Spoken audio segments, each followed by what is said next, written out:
On March 26, 1997, deputies in San Diego County responded to an anonymous tip regarding a sprawling mansion in Rancho Santa Fe. What they found inside was not a crime scene born of sudden violence, but a meticulously choreographed tableau of mass death. 39 bodies lay in quiet repose, draped in purple shrouds, wearing identical black tracksuits and pristine Nike decades. They were not bound, and there were no signs of struggle. This was the terminus of the Heaven's Gate cult, a group that had quietly prepared for decades to shed their earthly vessels. The sheer scale and unsettling peace of the scene immediately forced a terrifying question. How does a group of intelligent, capable adults reach a consensus that drinking poison is the only logical step forward? According to the first responding officers, a cloying chemical sweetness hung in the stagnant air of the multi-million-dollar estate. The home was impeccably clean, almost sterile, resembling a dormitory more than a luxury residence. Bunk beds lined the rooms, and beside each victim rested a neatly packed overnight bag containing lip balm, a $5 bill, and a roll of quarters. These were provisions for an interstellar toll booth, items deemed necessary for a journey they believed would take them far beyond the California desert.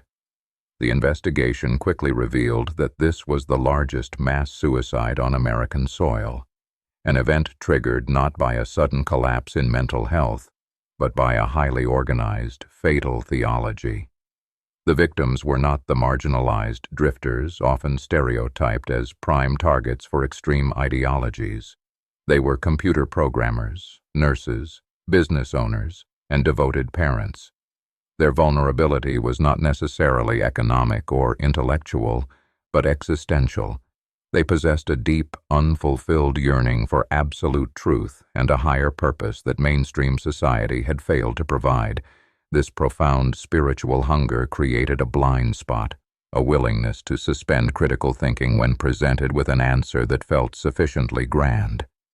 It is a frightening realization that the desire for profound meaning can become the very mechanism used to dismantle a person's survival instinct. The architect of this destruction was Marshall Applewhite. Alongside his partner Bonnie Nettles, who died years before the final event, Applewhite forged a theology that weaponized both biblical prophecy and the era's growing fascination with extraterrestrial life. Applewhite embodied the textbook definition of a charismatic leader, an individual who exercises absolute unquestioned authority over a group by projecting a sense of divine or exceptional power, often demanding total devotion at the expense of the followers' personal autonomy. With his intense, unblinking gaze and measured, hypnotic cadence, he convinced his disciples that he was an evolutionary step above human, a shepherd sent from the next level. The core of his doctrine was a radical reframing of human existence. The physical body was entirely devalued, referred to merely as a vehicle or a container. By stripping away the sanctity of human life, Applewhite laid the psychological groundwork for its eventual destruction.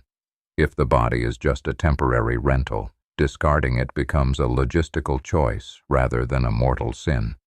This blending of science fiction terminology with the apocalyptic urgency of the Book of Revelation created a closed, logical loop. To the outside world, it was madness. But inside the group's isolated echo chamber, it was the ultimate, irrefutable truth. In the early 1970s, the group swelled its ranks through a calculated psychological strategy. New recruits were subjected to love bombing, a manipulative tactic where an individual is overwhelmed with intense affection, excessive attention, and hypervalidation to rapidly forge an intense emotional bond, effectively drowning out any skepticism. Recruits felt they had finally found their true family, a community that understood their deepest cosmic longings.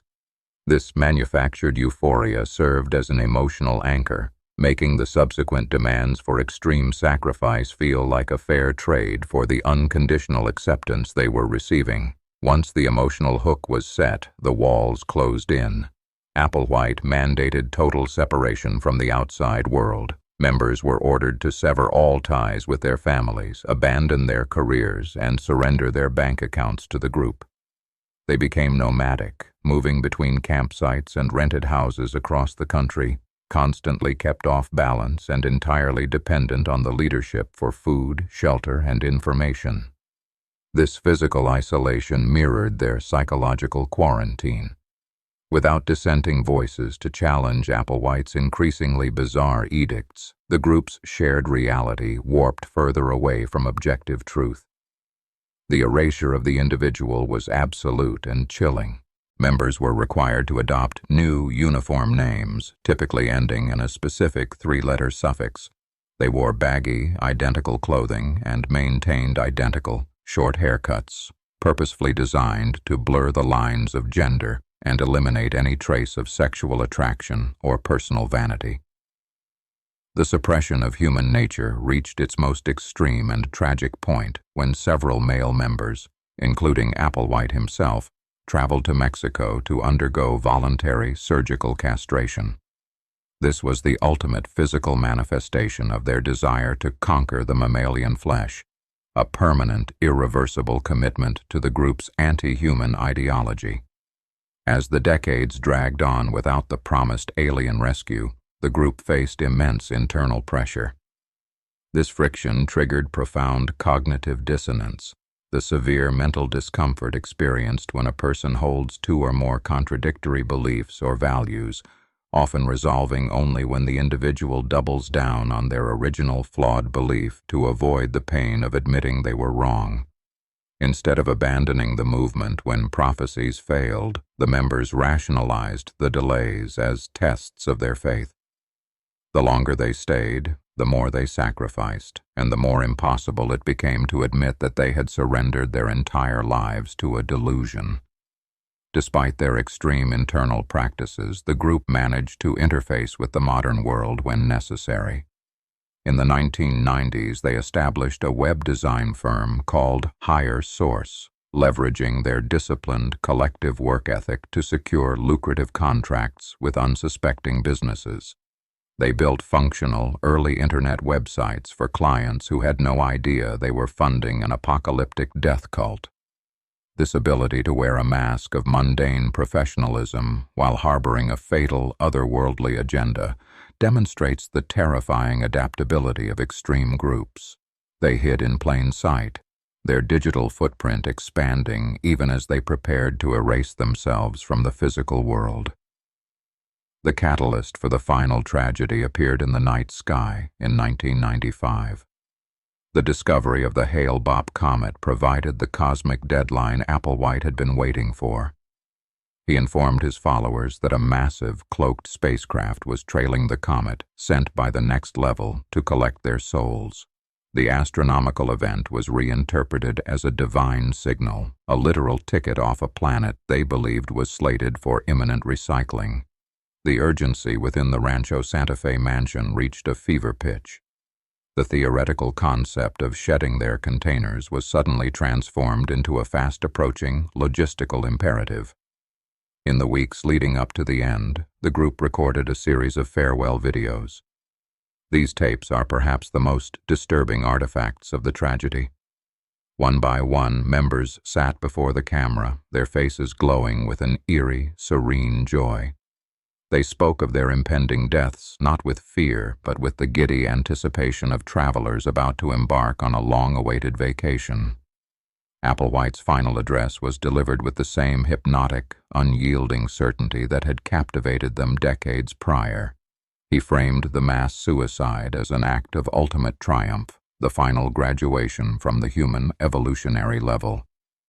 The departure was executed with terrifying precision over 3 days in late March. Members were divided into 3 groups, operating in shifts to assist one another in the dying process. They consumed a lethal mixture of phenobarbital dissolved in applesauce or pudding, washed down with vodka to accelerate the central nervous system depression. Plastic bags were then secured over their heads to ensure asphyxiation. As each group passed, the surviving members meticulously cleaned the area, arranged the bodies, and draped the purple shrouds over their fallen peers. The methodical nature of the act stripped it of any impulsive passion, revealing the cold, mechanical reality of absolute indoctrination. For those deeply embedded in such systems, breaking free requires monumental intervention. Mental health professionals often utilize exit counseling, a voluntary, non-coercive educational process designed to help cult members critically analyze their group's deceptive practices and regain their independent decision-making skills. However, because Heaven's Gate operated in such extreme secrecy and isolation, families rarely had the opportunity to initiate this process. The few who did manage to leave the group over the years often struggled with severe depression and aimlessness, haunted by the lingering fear that they had abandoned their only chance at salvation.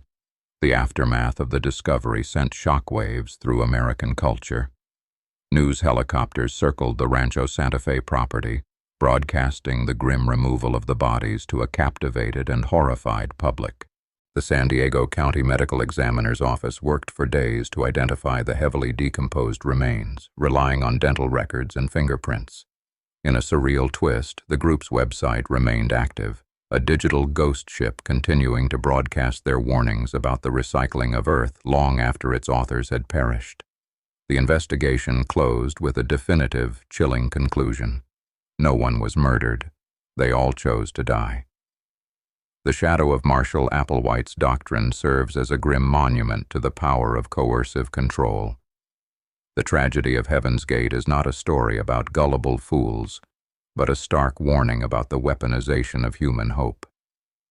When the innate desire for belonging and cosmic significance is hijacked by a charismatic authority, the mind can be engineered to accept the unacceptable. The 39 bodies found in those pristine tracksuits represent the ultimate devastating cost of surrendering one's reality to a fabricated truth. The desert mansion has long since been demolished, but the unsettling questions it raised about the fragility of human reason remain eternally unanswered.